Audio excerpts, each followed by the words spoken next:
Thank you sir.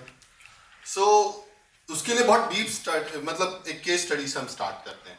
बहुत simple हो सकता है, कुछ बातें आप लोगों को इसमें समझने के लिए बहुत सारी बैक में जाना पड़ेगा, बहुत सी चीजों को समझना पड़ेगा। पहले एक चीज समझाइए, लेगेसी क्या होता है? एनीवन? जो आप अपने पीछे छोड़ दें। परफेक्ट।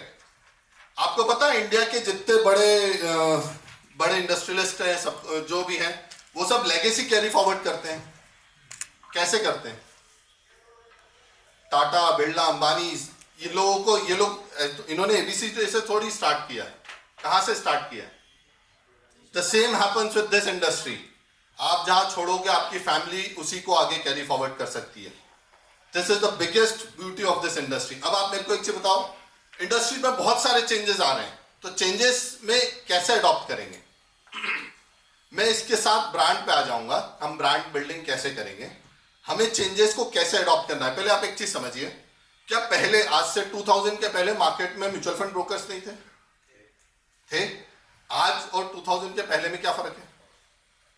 पहले प्रोडक्ट जाके बेचना पड़ता था, बाद में पहले बायर्स मार्केट था, अब सेलर्स मार्केट है। अब सेलर आपके पास क्यों आएगा? ब्रांड होगा तो आएगा, डिफरेंशिएट कर पाए। ब्रांड पॉइंट बहुत अच्छा है, लेकिन ब्रांड उस तक पहुंचेगा कैसे? सबसे बड़ी चीज है ब्रांड। आपको मैं एक चीज बताता हूं, आज आप फ्रेंच फ्राइज उठा के देख लो, फ्रेंच फ्राइज से आपको क्या याद आएगा?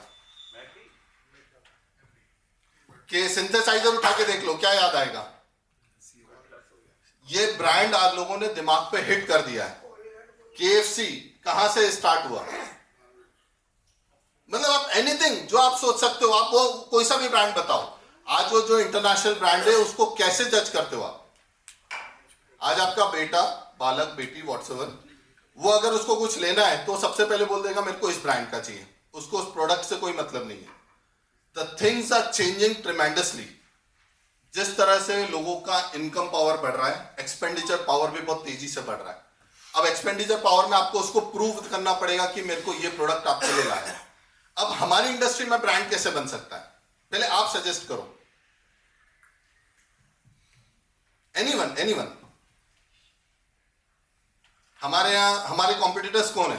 पहले हम सबसे बड़ी गलती करते हैं, हम IFAs को हमारे कॉम्पिटिटर समझते हैं। बिगेस्ट लॉस हमारे कॉम्पिटिटर्स है बैंक्स, कॉर्पोरेट इंस्टीट्यूट्स, जो मार्केट में इस लेवल पे इस टेक्नोलॉजी उस ब्रांड के साथ आ रहे हैं। आप आज से 5 साल बाद, चलो एक और पहले इसके पहले एक सिंपल सा क्वेश्चन पूछता हूं, आज से 10 साल पहले कौन सा ऑनलाइन प्लेटफॉर्म था? ग्रो, बताओ, आपका ज़ीरोधा, जो भी आप बताओ। तो आज तक इतने सारे ब्रोकर्स ने ऐसा क्यों नहीं सोचा? क्या उन लोगों के पास दिमाग नहीं था? क्या उनके पास टेक्नोलॉजी नहीं थी? क्या उनके पास क्या नहीं था? सबसे बड़ी चीज, हम एक कुएं के अंदर रह के सोचते हैं कि हमको ऐसा सोचना है। This is a huge market, और मैं सर की बात को बहुत अच्छे से बताता हूं। 50 ट्रिलियन डॉलर की इकोनॉमी बनने वाला है इंडिया। कैसे बनेगा? पर कैपिटा बढ़ेगा। कैसे मतलब सिर्फ ऐसे थोड़ी बढ़ेगा। Everyone need to contribute it. आज के समय में चीजें बहुत तेजी से वास्टली बदल रही हैं। बदलने का मतलब, आज आप जो देख रहे हो ना, अगले साल आप देखोगे उसका एडवांस वर्जन आ जाएगा। आप सबसे बड़ी चीज, हम सबसे बड़ा क्या लॉस समझते हैं? आज मैंने मोबाइल खरीद लिया, 10 दिन बाद नया टेक्नोलॉजी आ गया, अरे यार मेरा लॉस हो गया। The same is going to happen in this system. आप 10 दिन बाद देखो कोई नया कॉम्पिटिटर आ जाएगा नया प्रोडक्ट लेके, फिर 10 दिन बाद देखो कोई नया कॉम्पिटिटर आ जाएगा नया प्रोडक्ट लेके, फिर आप कहां रहोगे? हमें ऐसा क्या चेंज करना है? चलिए, I am very much thankful for Kanak sir was developing, कि लोगों को इस तरह का थॉट दे सकते हैं कि लोगों को करना क्या चाहिए। This is a very good volatility game, कि लोगों को आप एजुकेट कर रहे हो। बट मेरा क्वेश्चन है, आपको ऐसा क्या करना चाहिए कि उस समय में आपको पता चले कि मैं इस इंडस्ट्री को मैं आगे जा सकता हूं? आप बताओ, नेक्स्ट 5 years बाद आपके पास क्या प्लान है? हमें ये नहीं मालूम हम 1 साल बाद कहां जाएंगे। आप किसी कॉर्पोरेट में बैठो, वो बताएगा मेरे को 1 साल बाद यहां जाना है, 2 साल बाद यहां जाना है, 5 साल बाद यहां जाना है। हम लोग क्या सोचते हैं? AUM बढ़ाने के लोग कुछ नहीं सोचते। आपको मालूम है, जब आप जो ज़ीरोधा, आप मेरे को सिर्फ एक एग्जांपल, मेरे को किसी का नाम नहीं लेना चाहिए, ज़ीरोधा कितना बड़ा मार्केट है वो? सर स्टेबिलिटी नहीं है उसकी। ये आप जस्टिफाई कर रहे हो। नहीं सर, मेरे क्वेश्चन को समझो, मेरे क्वेश्चन को समझो, अब मेरे क्वेश्चन को समझो। बिजनेस आ रहा है ना, विश्वास पे आ रहा है, ट्रस्ट पे आ रहा है, सब हमारा आ ऐसा रहा नहीं है, है। बट आजकल यंगस्टर्स क्या बोलते हैं? टिकटक नहीं है सर। मेरे यंगस्टर्स क्या बोलते हैं आज? आप ले गए जीरो लेके इनको बैठो, आप बताओ थॉट क्या नया जी? जीरो इनको लेके बैठो, आप हमें क्या करना मैं आपको सिर्फ थॉट बता रहा हूँ कि उसने क्या लीक से हटके अलग हटके सोचा। बताओ ना। मैं ये नहीं बोल रहा हूँ कि सर आपने ऐसा कि आप उसको गलत सेंस में ले रहे आप हमेशा- हो। मेरा पॉइंट सिंपल है, मेरा पॉइंट ये है कि उसने क्या लीक से अलग हटके सोचा। 5 साल में इतना बड़ा कैसे बन गया? हमें क्या करना चाहिए बताओ, उन्होंने कर चुके हो तो हमें क्या करना है बताओ, अब आगे ही बताओ। अरे सर, वही बता रहा हूँ, वही बता रहा हूँ। आई एम सॉरी अगर आपको किसी चीज को नेगेटिव लग गया हो, आई एम एक्सट्रीमली सॉरी। कभी भी पहले अपने कॉम्पिटिटर को जज करो कि वो हमसे आगे क्यों है। पहले हमको ये तो जज करना चाहिए ना कि वो हमसे आगे क्यों हो गया, हम क्यों रह गए। हम 37 साल से हैं, हम माली पहुंच पाए, वो 5 साल में कहाँ पहुंच गया। तो इसलिए वो चीज भी समझो, वो चीज भी समझ लेते, वो बता रहे समझ लेते हैं। सुनो आप, उसका प्रैक्टिकल एक बहुत अच्छी बात है जो सर का टॉपिक है, टेक्नोलॉजी। हम फेथ की बात कर रहे हैं, फेथ, लेकिन आजकल जो आप बात करो ब्रांड बिल्डिंग के साथ ऑटोमेटिकली लोगों के साथ फेथ बढ़ जाता है। अभी हम इंडिविजुअल फेथ्स की बात करते हैं कि लोग मेरे को पहचानते हैं, मेरे नाम से बिजनेस देते हैं। बट जब आप ब्रांड बिल्डिंग करते हो, अच्छा मेरे को एक बताओ, यहाँ पे कोई है जिसने अमेजोन के ऑनर से मिला है? कौन है जिसने अमेजोन से परचेजिंग नहीं किया? सिंपल। कौन है जो इसने फ्लिपकार्ट के ऑनर से मिला है? किसने परचेजिंग नहीं किया? आपको ब्रांड डेवलप करना पड़ेगा उस दिन, क्या लोग आपको सर्च करके आए। आपको कैसे सर्च करेंगे? क्या मार्केट में मंत्रा, अमेजॉन, फ्लिपकार्ट ये तो ब्रांडेड हो गए, ऐसे हजारों प्लेटफॉर्म है, तो आप ये 4 प्लेटफॉर्म पे क्यों जाते हो? मेरे सिर्फ मीनिंग का समझिए कि हमको आगे कैसे बढ़ना है। आगे बढ़ने के लिए हमें कुएं के बाहर सोचना पड़ेगा कि हम टेक्नोलॉजी में कहां इनबिल्ड कर सकते हैं, हम अपने आप को कहां ऐड ऑन कर सकते हैं, हम चीजों को कैसे। अच्छा दूसरी चीज, अब मेरे को एक चीज बताओ, सबसे बड़ा लॉस कैडबरी का एक बहुत बड़ा लॉस हुआ था, आपको पता है, बीच में सब कुछ कीड़े निकले थे, if I am not wrong. सबसे बड़ा लॉस था उसके ब्रांड पे, उसने कैसे कोर किया? वो तो एक गेम सिर्फ एड ऑन था, लेकिन उसका मेन चेंजिंग क्या था? एक सर उसने फ्रिज इंट्रोड्यूस करा था, मतलब जितने भी उसके डिस्ट्रीब्यूटर सबको फ्रिज दिया कि आप प्रॉपर हमारा ब्रांड को दिखाइए कि हम प्रॉपर उसको मेंटेन कर रहे हैं। बिल्कुल। उसने क्या किया, लोग उसके डिस्ट्रीब्यूटर को प्रोडक्ट को रखने को मना कर दिया था कि हम आपके प्रोडक्ट को नहीं रखेंगे। उसने अपना फ्रिज डेवलप किया, उसने अपने आप के इनबिल्ड किया, अपना खर्चा किया, सारे डिस्ट्रीब्यूटर्स को फ्रिज दिया, बोला आप इसको रखो और ये खराब होगा तो मैं फ्री में लूंगा। अब कितने पूरे इंडिया में कितने इसके डिस्ट्रीब्यूटर्स थे, कितने सेंटर्स थे? 1 करोड़ तो कम से कम होगा। ज्यादा, 8.5 करोड़ लोगों को उसने फ्री में दिया। अब क्या कॉस्टिंग आई होगी उसको? अच्छा एक और चीज, यहां पे आप लोग अपना जो कमाई है, मतलब मैं एक एग्जांपल के लिए पूछता हूं, कोई कॉर्पोरेट है, कॉर्पोरेट अपने ईयरली इनकम का कितना % ब्रांड बिल्डिंग पे लगाता है? 100 रुपए अगर आप कमा रहे हो तो कितना % ब्रांड बिल्डिंग पे लगा रहे हैं? 10% रहना चाहिए, डिपेंड ऑन द इंडस्ट्री, जिस इंडस्ट्री में है। चलो लोएस्ट, एनी लोएस्ट अमाउंट। 10 से 15%। नहीं, मतलब आई थिंक 3 या 4% होगा। इट वाज अप्रॉक्स, उन लोग के बजटिंग में आप चेक करोगे, अगर आप बैलेंस शीट्स पढ़ते हो, उन लोगों ने 18 to 19% उनके ब्रांड बिल्डिंग को डेवलप करने की। और जो सबसे छोटी कंपनी है, he also introduce approx 11 to 12%। अब आप मेरे को इससे बताओ, आपकी इनकम का 10% आप किस पे लगा रहे हो? किसी पे नहीं लगा। 2% किस पे लगा रहे हो? क्यों?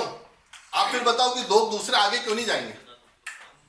मेरा सिर्फ एक कंसर्न है, अपने आप को डेवलप करो। आपका जो ब्रांड बिल्डिंग है, आपका पर्सनल बिल्डिंग है, उसको आप आगे बढ़ाओ, लोगों तक पहुंचो ताकि उनके बच्चे आए। यहाँ पे ऐसे बहुत सारे लोग होंगे, या इवन मेरे साथ भी होता है, जिनके बच्चे यंग हो गए, यंग बोलते हैं कि नहीं मेरे को आपके साथ नहीं आना, मैं डायरेक्ट में, मेरे पास बहुत सारे प्लेटफॉर्म्स हैं। फिर मेरे को क्या समझाना चाहिए उसको? मैं बोलूंगा सर मेरे ट्रस्ट पे आ जाओ, तो आएगा क्या वो? मुझे उसको क्या एक्स्ट्रा देना है? ऑनलाइन तो एक बहुत छोटी बात हो गई सर, आज बहुत सारी चीजें एडिशनल हो गई है। मुझे ये जस्टिफाई करना पड़ेगा कि मैं बैंक से कैसे बेटर हूं, मुझे ये जस्टिफाई करना पड़ेगा मैं दूसरे कॉर्पोरेट हाउस से कैसे बेटर हूं। वैल्यूएट कैसे कर सकता हूं उसको? That's the point. आप सजेस्ट करो, आपके साथ क्या ऐसा कोई है जिसके साथ ऐसा हुआ है कि जिसके बच्चों ने बोला कि मेरे को नहीं इन्वेस्ट करना है? मेरे साथ तो हुआ है। तो फिर आपने उसको कैसे कन्वर्ट किया? So I suggest you one thing, सबसे अच्छी चीज, लोगों की डिमांड को सर्च करो। आप मेरे को एक चीज बताओ, लोगों की डिमांड क्या है? अगर आज आप एक इन्वेस्टर होते हैं, आपकी डिमांड क्या होती है? Anyone? Easy user interface could be for an IT guy, only for an IT guy. But उसके अलावा हम जिस इंडस्ट्री में, चलो हम फाइनेंशियल एडवाइजर की इंडस्ट्री में, हमारी इंडस्ट्री में लोगों को क्या होना चाहिए समझाओ। मेरी एक क्लाइंट की बेसिक रिक्वायरमेंट क्या होनी चाहिए? कि वह घर से बैठ के परचेज कर सके। कंपैरिजन और डिपेंड करता है। जैसे मुझे ऐसा लगा कि एक क्लाइंट स्पेशली एचएनआई की सबसे बड़ी प्रॉब्लम है वो ऑर्गेनाइज नहीं है, उन्हें ऑर्गेनाइज होने की आवश्यकता है। Point. इसी तरीके से और भी बहुत सारी रिक्वायरमेंट्स हो सकती है, पर हम लोग पॉइंट टू पॉइंट कैसे उसको डील करते हैं। पॉइंट, बट मैं इजी पॉइंट पर बात करता हूँ। आपको आदमी की रिक्वायरमेंट समझो। एक बेसिक आदमी की रिक्वायरमेंट क्या होती है? उसको आपको ये जस्टिफाई कराना कि आज से 10 साल बाद उसकी क्या रिक्वायरमेंट आने वाली है, उसको 15 साल बाद। जैसे आपने मेरे को एक चीज बताई थी, फाइनेंशियल प्लानिंग, एक सिंगल पेजर। ये सिंगल पेजर आप घर बैठ के गूगल शीट से बना सकते हो। आप एक गूगल शीट में दे दो लोगों को कि यार ये आपकी बेसिक रिक्वायरमेंट है, इसके लिए आपको कोई कॉस्ट लगाने की जरूरत नहीं है। थोड़ा सा एक प्लानिंग करना है कि गूगल शीट में उसकी बेसिक, उसका नाम क्या है, उसका एड्रेस क्या है, उसके बच्चे कितने हैं, उसकी डेट ऑफ बर्थ क्या है। जैसे ही आप उसको डालोगे, उसको आपको ऑटोमेटिकली समझ में आ जाएगा कि इसके बच्चे को 10 साल बाद इसकी शादी होगी, 15 साल बाद ये होगा। अब आप ये उसको भेजोगे कैसे? पॉइंट, आपके पास टूल्स मार्केट में अवेलेबल है, लेकिन आप उस लेवल तक पहुंचोगे कैसे? आपको एक रेगुलर ईमेल मार्केटिंग करनी पड़ेगी। जैसे वो आपका पॉलिसी बाजार करता है, 500 रुपए में 1 करोड़ का टर्म इंश्योरेंस। क्या इसके पहले इंश्योरेंस ब्रोकर नहीं थे मार्केट में? आज वो मार्केट में इतना हाई कैसे बन गया? आपको पहले उसको नीड को जनरेट करना पड़ेगा। This is purely sellers market, this is not buyers market कि आपके पास कोई आएगा कि आप आओ मेरे से खरीदने आओ। ऐसा कुछ नहीं होना है। और जिसको, मेरे को भी अगर ऐसा लगता है कि मैं बैठा हूं ऑफिस में और लोग आएंगे, तो वो आने वाले 2 साल में वो सिस्टम भी बिल्कुल खत्म हो जाएगा। तो अब डेवलप योर ब्रांड। अब ब्रांड कैसे डेवलप करोगे? मतलब सिंपल लेवल पे ब्रांड क्या होना चाहिए? आप में से कोई सजेस्ट करे, आपको एक नया प्रोडक्ट बनाओ। एक एग्जांपल के लिए वैसे बोलना नहीं चाहिए, एनजे ने मार्स बनाया, आज मार्स को ढूंढते हुए आता है क्लाइंट। क्यों आता है? उसका एक प्रोडक्ट है जो आदमी की नीड को जस्टिफाई करता है। आप आदमी की नीड को जस्टिफाई करके एक प्रोडक्ट बनाओ। उस प्रोडक्ट से आदमी अपने आप खुद सजेस्ट करेगा, खुद आपको ढूंढेगा, आपको परचेज करेगा और उसको आपको डेवलप करना है। इसी तरह खुद का एक नया प्रोडक्ट डेवलप करो जिसको आप बेस्ट मार्केट में मार्केट कर सकते हो, लेकिन उसको आपके एक मोनो के साथ। सबको एक चीज बताता हूं, आपका मोनो बनाओ, आपका वेबसाइट बनाओ, आपका एक ईमेल, आपका इंस्टा, फेसबुक, ये सब के लिए एक बंदा रखो, या मार्केट में आउटसोर्स करो। बहुत इजीली आउटसोर्स होता है। जब तक आप लोगों तक रीच नहीं करोगे कि ये सब चीजें हो रही है, लोग आपको नहीं परचेज, मतलब सॉरी आई एम तो, बट आने वाले 2 साल बाद सिस्टम में ऐसा हो जाएगा कि यंगस्टर्स हमको आउटडेट कर देंगे। I am sorry about that, but that's the point. Sumit, good sharing. I think this is all required. ये सारी की सारी चीजें आवश्यक है।